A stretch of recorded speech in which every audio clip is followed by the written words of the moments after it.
کہ حضرت سیدنا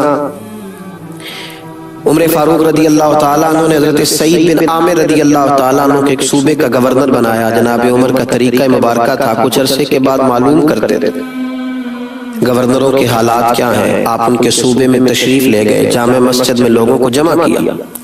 حضرت سعید ابن عامر بھی آ گئے. گورنر کی بات کر رہا ہوں, کسی معمولی کونسلر کی نہیں, کسی عام آدمی کی نہیں, کسی میری طرح کے چھوٹے شخص کی بات نہیں, ایک گورنر.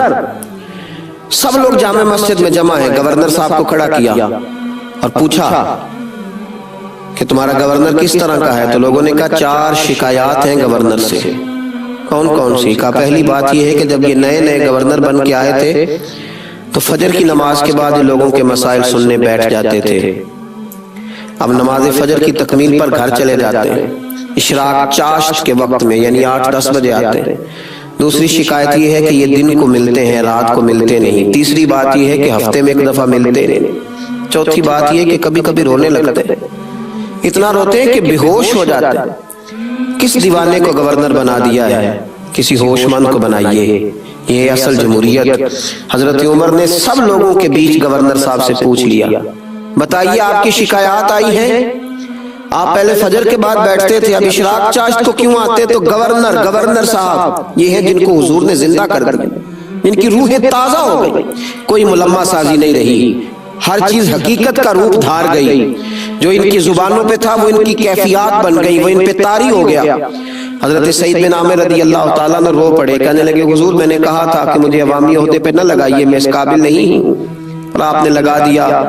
اب آپ نے سوال پوچھا ہے تو سنیے. میں غریب آدمی ہوں, نوکر رکھنے کی طاقت اور استطاعت نہیں رکھتا. فجر کی نماز پڑھ کے نا تو پہلے بیٹھ جایا کرتا تھا. میری بیوی بیمار ہو گئی ہے, 35 سال اس وفادار نے میری خدمت کی, اب ٹانگوں سے معذور ہے. میں نماز فجر کے بعد گھر جاتا ہوں, پہلے گھر میں ناشتہ بناتا ہوں, پھر اپنے گھر میں جھاڑو دیتا ہوں, پھر اس فالج زدہ عورت کے کپڑے بدل کے اس کے منہ میں روٹی کے لقمے ڈالتا ہوں.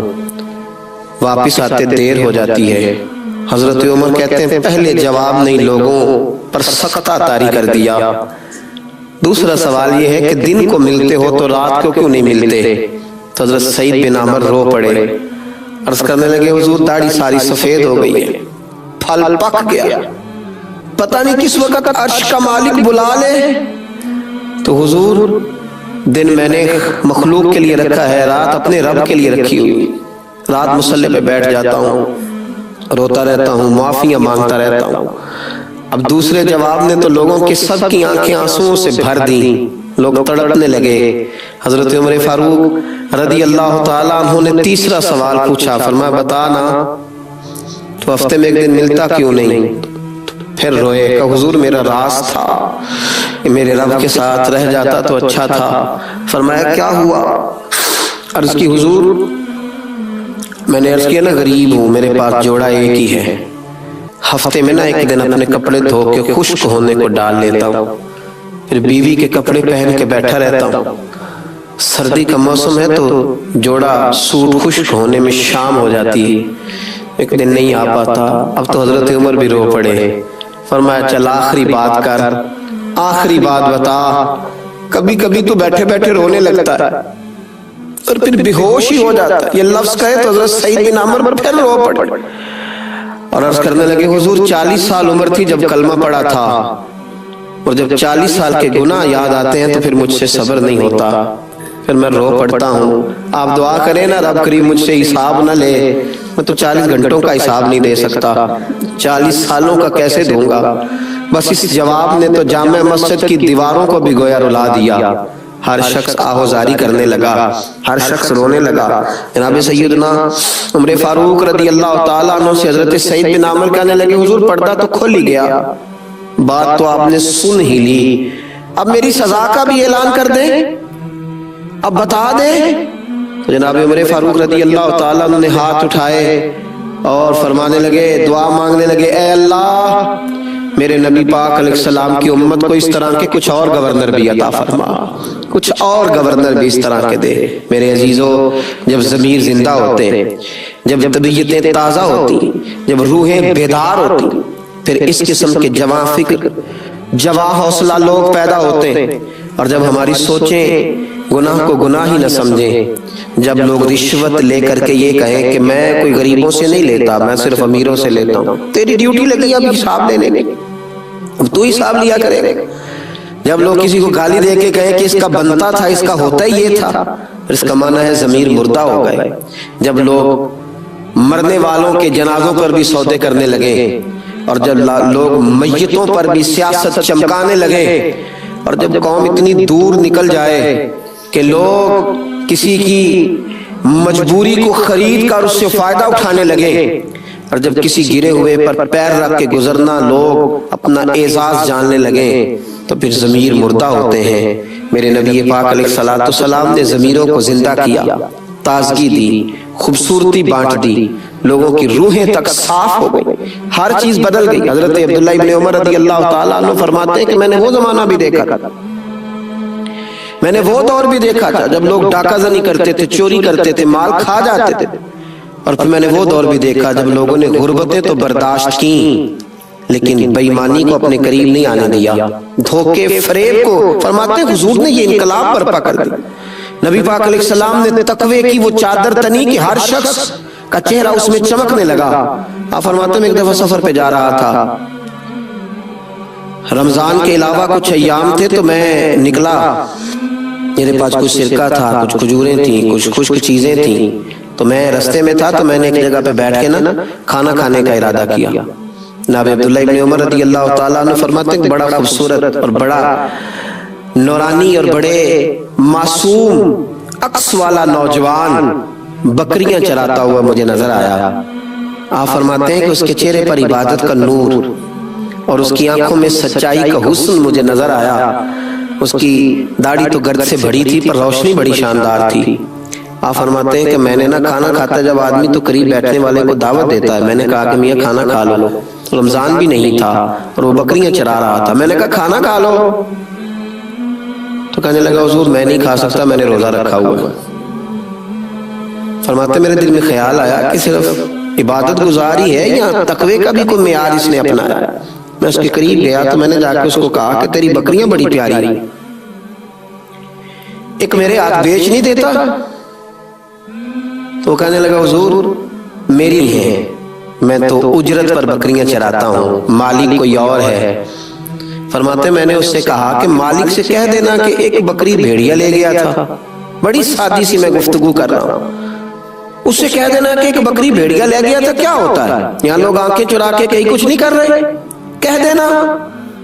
آپ فرماتے ہیں کہ کوئی جوش خطابت نہیں، کوئی بات نہیں، کوئی واز نہیں، کوئی نصیحت نہیں، کوئی کسی صوفی کا فرمان نہیں، بکریاں چرانے والا چرواہا، لیکن اس کے جملے نے میرے پورے وجود کو نور کے اندر کھڑا کر دیا لا کے۔ فرماتے وہ مجھے کہنے لگا حضور بکریوں کے مالک کو تو کہہ دوں گا بھیڑیا لے گیا ہے، اور جب دنیا کا، کونین کا اور عرش کا مالک پوچھے گا تو اسے کیا جواب دوں، اسے کیا بتاؤں؟ اللہ کے حضور بھی تو جانا ہے نا۔ یہ ہے ضمیروں کی زندگی، یہ ہے روحوں کی زندگی، یہ ہے جب دل زندہ ہوں۔ پھر اعلیٰ حضرت فاضل بریلوی رحمۃ اللہ علیہ فرماتے ہیں خوف خدا اور فکر آخرت یہ دو تیرے منہ میں لگامیں، یہ لگام ڈال کے کسی کے کھیت میں بھی تجھے کھلا چھوڑ دیا جائے گا تو کبھی بھی بددیانتی نہیں کرے گا، لیکن اگر تیرا ضمیر مردہ ہو جائے پھر بہت واضح و نصیحت، بہت سارے دلائل بھی تیرا کچھ نہیں کر سکتے۔ حضرت عبداللہ ابن عمر رضی اللہ تعالیٰ عنہ فرماتے اس نوجوان کی بات اتنی بھلی لگی کہ میں سفر چھوڑ کر کے واپس آیا، اور میں نے واپس آ کے معلوم کیا کس کا غلام ہے۔ مجھے بتایا گیا فلاں کا غلام ہے۔ فرماتے پہلے میں نے وہ غلام خریدا، پھر وہ ساری بکریاں خریدیں، پھر وہ بکریاں میں نے اسی غلام کو تحفے میں دے دی، اسی کو تحفے میں لوٹا دی۔ تو وہ کہنے لگا حضور یہ کیا ہے؟ فرمایا یہ تو جب اپنے رب سے ڈرتا تھا تو رب کریم نے یہ تجھے اس کا بدلہ عطا فرمایا ہے، ایک چھوٹا سا نذرانہ ہے میری طرف سے۔ ضمیروں کی زندگی، حضرت امام غزالی رحمۃ اللہ علیہ فرمایا کرتے تھے جو کامل مومن ہوتا ہے نا، جملہ یاد رکھنا آپ، فرماتے تھے جو کامل مومن ہوتا ہے نا، رائی کے دانے کے برابر بھی گناہ کرے تو اسے پہاڑ جانتا ہے۔ اتنا سا کسی کا دل اس کی وجہ سے تکلیف میں آئے تو اس کے سر پہ پہاڑ رائی کے دانے کے برابر گناہ کرے تو تڑپ جاتا ہے. اور فرمایا جو منافق ہوتا ہے، منافق وہ پہاڑ کے برابر بھی گناہ کر کے رائی جانتا ہے، اس لیے کہ اس کا دل مردہ ہو گیا، اس کے اندر ایمان کی وہ رمق، وہ حسن، وہ خوبصورتی نہ رہی. تو جب دل زندہ ہوتے ہیں، ضمیر زندہ ہوتے ہیں، روحیں زندہ ہوتی ہیں، پھر انسان انقلاب برپا کرتے ہیں، پھر روشنی. حضرت سعد بن ابی وقاص رضی اللہ تعالیٰ عنہ فرماتے ہیں کہ ایک علاقے میں ہم گئے تھے جہاد کی غرض سے، تو اس علاقے کے بادشاہ کا تاج بڑا معروف تھا کہ اس نے بڑے قیمتی ہیرے اپنے تاج میں لگوائے. تو میں نے تمام فوجیوں سے کہا کہ اس کا تاج اگر ہاتھ آ گیا نا تو مال خزانہ میں بڑا قیمتی رہے گا، تو خیال رکھنا. دولت آنکھوں کو چندھا دیتی ہے، اور بڑے بڑے دولت مند بھی دولت کو دیکھ کر پریشان ہو جاتے ہیں. دولت مند بھی، اس کی وجہ یہ ہوتی ہے کہ ضمیر زندہ نہیں ہوتے، وہ نفس کی دوڑ دھوپ ختم نہیں ہو رہی ہوتی. فرماتے میں نے کہا کہ ذرا خیال رکھنا. رات کا وقت تھا، صحرا کا علاقہ تھا، گمسان کا رن پڑا، اور جب اس بادشاہ کی گردن کٹی تو اس کا تاج کب سر سے اترا اور کب ریت میں مل گیا کسی کو خبر ہی نہ ہوئی. آپ فرماتے ہیں کہ شام کو جب جنگ ختم ہوئی تو میں نے کچھ سپاہیوں کی ڈیوٹی لگائی، انہوں نے تلاش کیا ریت کے ٹیلوں میں، لیکن اس کا وہ تاج نہ ملا. میں نے کہا چھوڑو یار، نہیں ملتا تو رہنے دو، سو جاؤ، صبح دیکھی جائے گی. حضرت سعد بن ابی وقاص رضی اللہ تعالیٰ عنہ فرماتے ہیں لوگ سو گئے، میں بھی اپنے خیمے میں چلا گیا سونے کے لیے. ابھی میں لیٹنے کی، آرام کرنے کی، سونے کی تیاری ہی کر رہا تھا کہ ایک سپاہی نے باہر سے آواز دی، سپاہ سالار اگر اجازت ہو تو میں اندر آ جاؤں. فرماتے میں نے کہا آ جاؤ. وہ شخص اندر آیا تو اس نے ایک پرانی سی چادر اوڑھ رکھی تھی، کپڑے بھی اس کے پرانے تھے. سلام لیتے ہی وہ اندر آیا اور اس نے اپنی چادر کی اوٹ میں سے وہ ہیروں والا تاج، اس پر بڑے قیمتی ہیرے لگے تھے، وہ نکالا اور رکھا. کہنے لگا میں ابھی شام میں گزر رہا تھا تو میرے گھوڑے کے پیر سے کچھ چیز ٹکرائی ہے، میں نے کھولی ہے تو یہ تاج نکلا، یہ رکھ لیجیے. حضرت سعد بن ابی وقاص رضی اللہ تعالیٰ عنہ فرماتے ہیں چہرے پر اس نے نقاب اوڑھا ہوا. میں نے اس کو کہا کہ میاں تمہیں مل گیا تھا یہ تاج، تم دینے آئے تو تم تو مجھے کچھ غریب آدمی لگتے ہو. اس نے کہا حضور جب میں اپنے گھر سے چلا تھا نا تو 11 بچوں کا باپ ہوں، ایک شام کا کھانا تھا گھر میں، اگلی صبح کے لیے کھانا موجود نہیں تھا. دامان توکل کی یہ خوبی ہے کہ اس پر پیوند لگے ہوتے ہیں پر دھبے نہیں ہوتے، اور غیرت ہے بڑی چیز جہاں تگ و دو میں پہناتی ہے یہ فقر کو تاج سردارا. جب ضمیر زندہ ہوتے ہیں تو پھر یہ چھوٹے چھوٹے کاموں پر انسان کے منہ سے پانی نہیں ٹپکتا، پھر وہ کردار کا غازی ہوتا ہے، پھر اس کے لب و لہجے میں جو اس کی زبان پر ہوتا ہے اس کی روح پر بھی طاری ہوتا ہے. حضرت سعد بن ابی وقاص کہتے ہیں کہ میں نے اسے کہا تجھے تو بڑی ضرورت تھی یار، تو بڑا دیانتدار ہے. یہ لفظ میں نے کہے تو اس نے رخ پھیرا، جب وہ باہر جانے لگا تو میں نے آواز دی. میں نے کہا میاں سنو. اس نے میری طرف رخ نہیں پھیرا، چہرہ باہر کی جانب رکھا. میں نے کہا اپنا نام ہی بتاتے جاؤ، اپنے والد اور قبیلے کا نام ہی بتاؤ. تو کیا اس نے توجہ نہیں کی، اس نے رخ نہیں پھیرا، اور وہی کھڑے کھڑے ایسا جملہ کہا کہ میری روح کو تازہ کر گیا. کہنے لگا حضور یہ تاج میں نے دیانتداری کے ساتھ آپ کے حوالے کیا ہے، تو یہ میں نے اپنے لیے نہیں کیا، یہ میں نے اپنے لیے نہیں کیا، یہ اشتہار چھپانے، پوسٹر لگوانے اور لائکس بڑھانے کے لیے نہیں کیا، یہ میں نے اللہ اور اس کے رسول کی رضا کے لیے کیا ہے. اور جس رب رسول کے لیے میں نے یہ کام کیا نا وہ میرا نام بھی جانتے ہیں اور میرا قبیلہ بھی جانتے ہیں اور میرے والد کو بھی جانتے ہیں. مجھے لوگوں کو بتلانے کی ضرورت نہیں. یہ کب ہوتا ہے؟ جب ضمیروں میں زندگی ہوتی ہے، جب روحوں میں تازگی ہوتی ہے، جب انقلاب روح کا آتا ہے، طبیعت کا آتا ہے. نبی پاک علیہ الصلوۃ والسلام نے تقوی کی روشنی سے لوگوں کو آشنا کیا. نبی پاک علیہ الصلوۃ والسلام نے لوگوں کو اہمیت دلائی، بتلایا کہ گناہ گناہ ہوتا ہے، غلطی غلطی ہوتی. بڑے بڑے لوگ چھوٹوں سے معافیاں مانگنے لگے، بڑے بڑے قد کاٹ والے اپنے ضمیروں کا بوجھ اتارنے لگے. حضرت ابو ذر غفاری نے جناب بلال حبشی کو حبشن کا بیٹا کہہ دیا. کس کے بیٹے تھے وہ؟ حبشن کے بیٹے تھے نا، حبشن کا بیٹا کہہ دیا. یہاں لوگوں کو آر دلاتے نہیں، کبھی برادریزم کے نام پر، کبھی قبیلے کے نام پر، کبھی اس کے کام کے نام پر، کبھی اس بیچارے کا جو عہدہ ہوتا ہے اس پر حبشن کا بیٹا کہہ دیا، حبشن کا۔ حضرت بلال حبشی مسجد میں بیٹھ کر رونے لگے۔ معصوم آمنہ، نبی رحمت، رسول اکرم سید عالم علیہ السلام تشریف لائے۔ میرے محبوب نے آتے حضرت بلال کی آنکھوں کے آنسو دیکھے۔ تمہیں کیا ہوا؟ کہا یا رسول اللہ اگر میں حبشن کا بیٹا ہوں تو میری کیا غلطی؟ ہوا کیا؟ یا رسول اللہ مجھے فلاں نے ابو ذر غفاری رضی اللہ تعالیٰ عنہ نے حبشن کا بیٹا کہا ہے۔ حضور منبر پر بیٹھے اور منبر پر بیٹھ کے کہا میں نے تو جاہلیت کی یہ ساری باتیں قدموں تلے رونج دی تھی، تم ابھی تک یہ جملے دہراتے ہو؟ تو رونج ڈالی باتیں ہیں تو رونج ڈالی، ابھی تک جو آدمی یہ جاہلیت کی باتیں دہرائے وہ تو رونج ڈالی۔ حضور فرمانے لگے۔ نبی کریم علیہ السلام نے جب یہ کہا تو حضرت ابو ذر غفاری اٹھے اور اٹھ کر حضرت بلال حبشی کے قریب گئے اور جا کے کہنے لگے بلال اپنا قدم اٹھا اور میرے چہرے پہ رکھ، تھا تو حبشن کا بیٹا اور اب میرے رسول نے تجھے بڑی عزتیں عطا کر دی ہیں، اب یہاں کوئی چھوٹا بڑا نہیں رہے گا، اب سارے عروج پائیں گے، اب سب کو برکات ملیں گی جب ضمیر زندہ ہوتے ہیں۔ حضرت ابو ذر نے معافیاں مانگی، حضرت بلال حبشی سے معافی طلب کی، بار بار ان سے گزارش کی کہ وہ مجھ سے درگزر کریں۔ بھائیو یہ ہے ضمیروں کی زندگی، یہ ہے روحوں کی زندگی۔ آج لوگ گناہ کو گناہ ہی نہیں جانتے، بہت بڑا ظلم کرتے ہیں، اس کے باوجود چہروں پر پشیمانی اور زبان پر معذرت کے کچھ لفظ بھی نہیں آتے۔ آج لوگ بہت سارا حرام کھا کر کے اس کے باوجود کہتے ہیں کہ جناب یہ حق تھا، یہ چلتا ہی ایسے ہے، یہ معاشرہ ہی ایسے ہے، اس کی بنا ہی ایسے ہے۔ مجھے ایک شخص نے ایک جگہ پہ کہا، میں ملک سے باہر تھا، غیر مسلموں کا علاقہ تھا، کہنے لگے یہاں نیکی کرنا بڑا مشکل کام ہے جی، یہ معاشرہ بڑا عجیب ہے، یہاں نیکی کرنا بڑا مشکل ہے، چاروں جانب کفر ہے، نفاق ہے۔ تو میں نے کہا ایک بات بتلاؤ، حضرت ابوبکر صدیق جن لوگوں کے درمیان رہ کے نیکی کرتے تھے وہ بھی تو سارے کافر تھے، وہ بھی تو سارے کافر تھے، وہ بھی تو سارے کافر تھے، چاروں جانب کفار تھے، پر وہ کھڑے ہو گئے دیانتداری کا جھنڈا لے کے۔ حضرت عمر نے جب نیکی کی تو تب بھی سب لوگ ایسے ہی تھے، لیکن وہ کھڑے ہو گئے دیانتداری کا جھنڈا لے کے۔ مکے میں، مدینے میں، طائف میں سب لوگ غیر تھے، لیکن مسلمانوں نے نیکی کا علم بلند کیا تو دائیں بائیں دیکھ کر بلند نہیں کیا، اللہ رسول کی ذات دیکھ کے بلند کیا۔ ضمیروں کو زندہ کریں، دائیں بائیں دیکھ کے جو نیکی کرے گا وہ کر ہی نہیں سکے گا۔ نیکی دائیں بائیں دیکھ کے نہیں ہوتی، نیکی تو خدا کا کرم دیکھ کے ہوتی ہے اور مصطفیٰ کریم کی رحمت دیکھ کے ہوتی ہے۔ ہم نے تو اپنا ضمیر زندہ رکھنا ہے، ہم نے تو اپنا دل زندہ رکھنا ہے، ہم نے تو اپنی طبیعت کو تازہ رکھنا ہے۔ یہ کیا بات ہوئی کہ سارا زمانہ ایسے کر رہا ہے تو مجھے بھی ایسے کرنا ہے؟ میں اپنے حصے کا چراغ جلاؤں گا، آپ اپنے حصے کا چراغ جلائیں گے، ہم اپنے اپنے حصوں کی روشنی بانٹیں گے، ہم خیر تقسیم کریں گے، ہم راہ۔ جب گناہ پر سزا نہیں ملتی تو لوگ گناہ پر دلیر ہو جاتے ہیں۔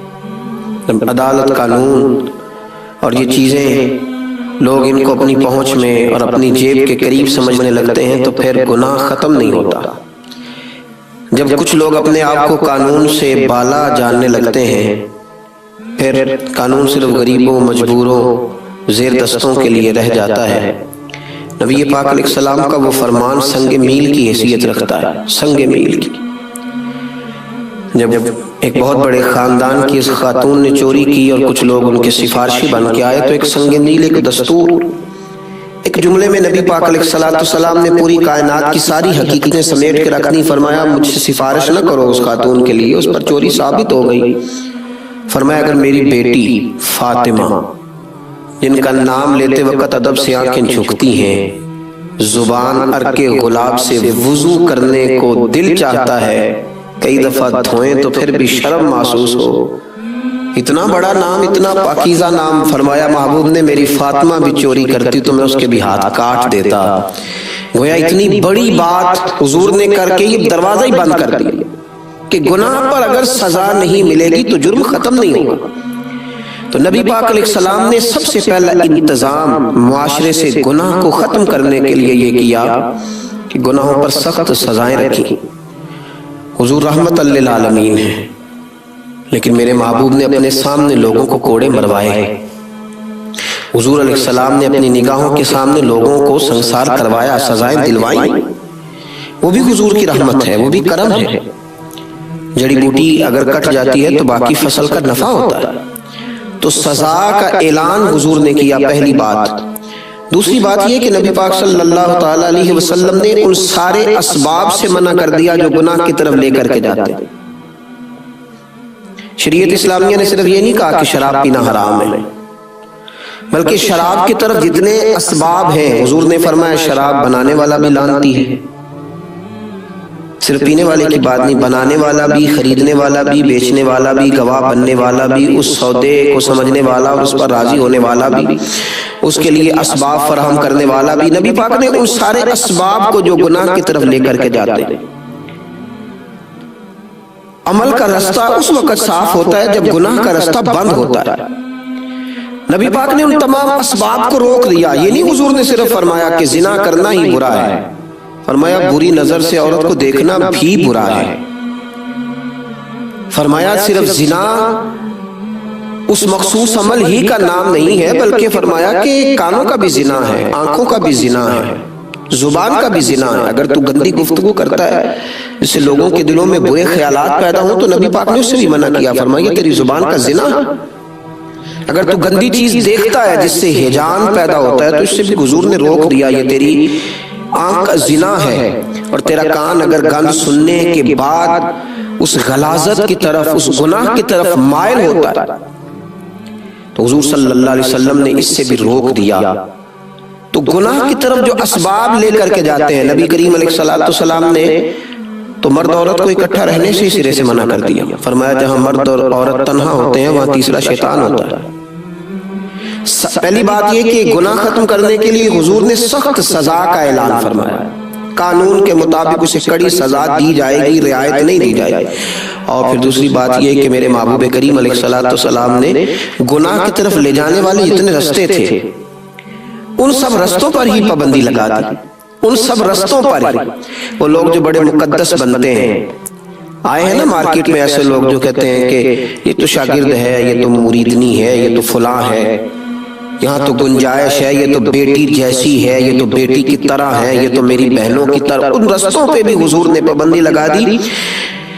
وہ خاتون، وہ مقدس اور باصفت اور باپردہ اور باوقار خواتین جو مومنوں کی مائیں ہیں، جن کو امہات المومنین کہا جاتا ہے، ان ماں کے پاس بھی اگر ایک نابینا صحابی آئے تو نبی پاک علیہ السلام نے فرمایا پردہ کر لو۔ کہا یا رسول اللہ یہ تو نابینا ہے، تو فرمایا تمہیں تو نظر آ رہا ہے۔ تو حضور نے بیان کر دیا، پابند کر دیا۔ وہ رستے جو بن سکتے تھے، کوئی جس رستے سے گناہ کی طرف نکل سکتا تھا، میرے کریم محبوب کے تزکیے کا طریقہ یہ ہے کہ حضور نے ان ساری راہوں کو بند کر دیا۔ ان رستوں پر اللہ کے محبوب نے سخت پہرے بٹھا دیے کہ وہ اسباب ہی سارے ختم کر دیے جائیں جو انسان کو عمل کے رستے سے روک کر گناہ کے رستے کی طرف مبذول کرائے۔ اور پھر تیسرا، اللہ کے حبیب نے ضمیر زندہ کیے، بیدار مغزی عطا فرمائی، ہمیں بتلایا کہ گناہ کو گناہ جانو۔ اس معاشرے میں اس وقت ایک بہت بڑی مصیبت یہ ہے اور ذہنوں کی بہت بڑی کمزوری یہ ہے کہ لوگ گناہ کو گناہ نہیں سمجھتے۔ لوگوں نے چغلی کرنے کا نام گپ شپ رکھ لیا، جھوٹ بولنے کا نام بہانہ رکھ لیا۔ لوگوں نے اب کسی رستے سے نکلنے کے لیے اس کا نام حکمت عملی طے کر لیا۔ اب ہم نے گناہوں کے نام بدل لیے، یہ احساس ہی نہیں رہا کہ میں گناہ کر رہا ہوں۔ گالی دینے والا جانتا ہی نہیں کہ کتنا بڑا گناہ، غیبت کرنے والا یہ جانتا ہی نہیں کہ کس قدر سخت گناہ، مردہ بھائی کا گوشت کھانا، مردہ اور بھائی اور گوشت کھا جانا، اس کا اتنا بڑا جرم غیبت کو قرار دیا گیا، لوگ اس کو گناہ ہی نہیں جانتے۔ نبی پاک علیہ السلام نے احساس پیدا کیا۔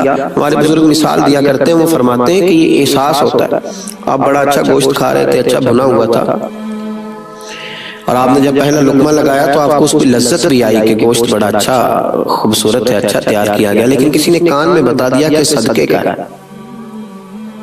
زکوٰۃ کا ہے۔ اب پہلے لقمے میں لذت آئی تھی، لیکن وہ جب سنا نا کہ یہ تو زکوٰۃ کا ہے تو میرا ہے نہیں، یہ تو صدقات کا ہے، واجبات صدقہ تھا، یہ تیرا حق ہی نہیں۔ تو اب جب آپ اس کو دوبارہ منہ میں رکھتے ہیں تو اس کی لذت بدل جاتی ہے۔ اب آپ کو وہ کیف نصیب نہیں ہو رہا جو پہلے اس کی لذت کا تھا۔ تو یہ کیا ہے؟ یہ آپ کے دل میں احساس پیدا ہو گیا کہ یہ ایک ضمیر نے یہ بات اندر سے آواز دی، یہ تیرے والا نہیں تھا۔ تو یہ کام کیا نبی پاک علیہ السلام، لوگوں کو بتلایا کہ گناہ گناہ ہوتا ہے، غلطی غلطی ہوتی ہے۔